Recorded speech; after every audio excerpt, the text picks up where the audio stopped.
তোমার খেলা শেষ, তোমার দ্বারা আর খেলা হবে না। চারদিকে যা চলছে, তোমার মেডেল সার্টিফিকেট গুলো না নিয়ে নেয়। কথায় বলে না, সুখে থাকতে ভূতে কিনা।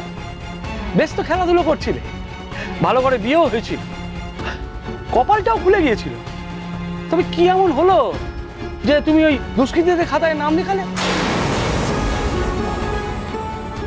আমি দুষ্কৃতীটা নই, আমি অপরাধী নই, কোনো অপরাধ করি নাই আমি। আমাদের মতন গরিব ঘরের মেয়েরা অপরাধী হয় না। আমরা রোজ দুটো ভাতের লেগে দিন রাত লড়াই তো করি। আমাদেরকে অপরাধী বানায় এই সমাজ। চুপ, একদম চুপ, একদম বড় বড় কথা বলবে না। সব তো গেছে, এবার বরটাকেও হারাবে।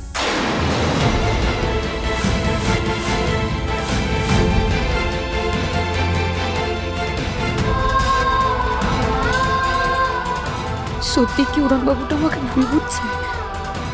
এতদিন ধরে কি উড়নবাবু আমাকে চিনতে পারে নাই? না না, উড়নবাবু আমাকে ভুল বুঝতে পারে না। কেন ভুল বুঝবে আমায়? আমি তো কোনো অন্যায় করিনি।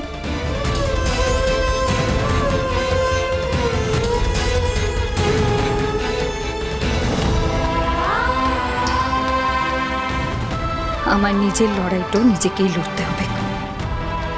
সত্যজিৎ স্যার তো আসছে না দেখছি। স্যার কোথায়? স্যার তো কি জানে না আমাকে থানায় আটকে রেখেছে? কি করছে সত্যজিৎ স্যার?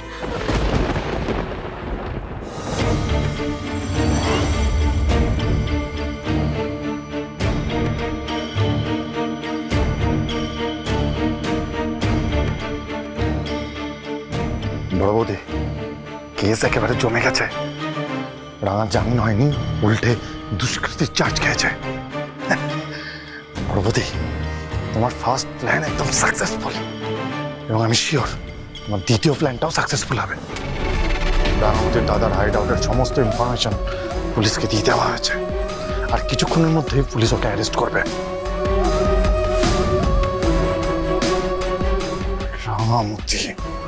রাঙামতি তীরন্দাজ, কোনো ভগবানও এবার তার তোমাকে বাঁচাতে পারবে না। জাহান্নামে এবার তোমার জায়গা হবে। এমনকি রাঙামতিকে আজীবনের মতো প্রফেশনাল আর্চারি থেকে ব্যান করার কথা উঠেছে। এরপর তো আমাদের আর কিছু বলার থাকে না সংগ্রাম। তুমি প্লিজ আর রিকোয়েস্ট করো না। স্যার প্লিজ আপনি একবার আমার কথা শুনুন স্যার। আমি হাত জোর করে রিকোয়েস্ট করছি। দেখুন, রাঙামতি একজন স্পেশাল ট্যালেন্ট।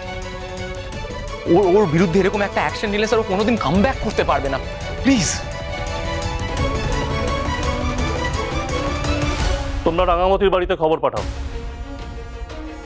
ওর সমস্ত মেডেল সার্টিফিকেট ফিরিয়ে আনার ব্যবস্থা করো। ওগুলোকে আমরা প্রেসের সামনে প্রডিউস করব। Okay sir. রাঙামতি তীরন্দাজ সোম থেকে রবি প্রতিদিন সন্ধ্যে 7:30টায় স্টার জলসায় ও জিও হটস্টারে।